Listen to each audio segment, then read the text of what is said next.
The question that we all have is, what is the relevance of Sobukwe in this current political juncture of South Africa, which is boastfully celebrated as liberation, whilst the land remains with a settler minority?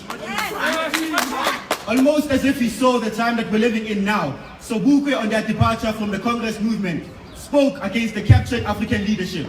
And I quote, "Following the capture of some few African leaders by a small portion of white liberals, the masses of our people are in extreme danger of losing the sight of thinking that these are the leaders or their friends. They're in extreme danger of thinking that this pair of leadership are fighting for their freedom, while in actual fact are fighting for the perpetuation of their tutelage. They are fighting for the constitutional guarantee and the authority of the alien communities. They are tooth and nail with the oppressors against our freedom. They are no longer within the ranks of the liberation movement." Close quote.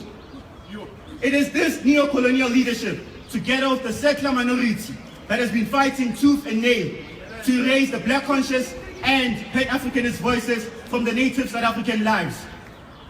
Today, the very same people who did everything in their power to vilify Sobukwe while he lived and after his death pretend to honor this anti-apartheid icon. And those who have paid the painful price for associating with him, watch how others devour the fruits of their sacrifices as they and their families suffer in silence. Who can forget the 1980s merciless killings of the PAC and Azapo comrades from the Charterist camp? Today, we are here to remind the community of this university that we're not bringing back Sobukwe from the odds and ends of history to make his thoughts sound liberal, like they've done with Biko, those in power, who is today up for sale and who is now often seen and embraced by the same people who dismissed him as a CIA agent. Not only is being brought back to be silenced, but also ultimately to confuse the minds of the masses. We are bringing back Sobukwe and concurrently freeing Biko against the shackles of neo-colonialists who call on his name as a bid to silence him and use their ideas as a catalyst to galvanize the African people towards liberation. This is not the Azania that Sobukwe sacrificed his life for.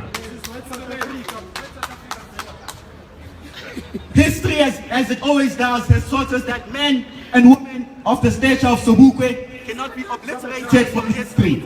This is mainly because his ideas are not just the product of lived reality of the dispossessed African majority, but also the ideas are based on truth and justice.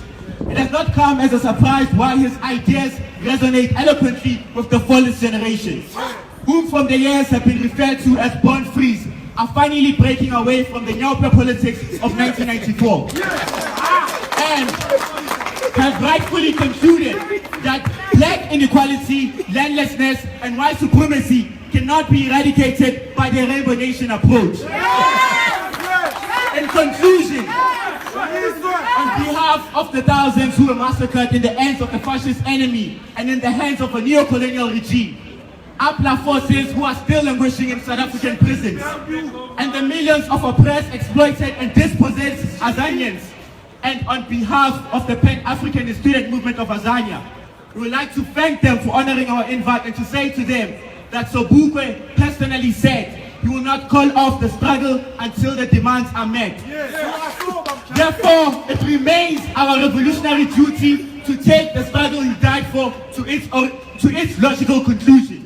Sobukwe lives in all of us. Israel, Africa,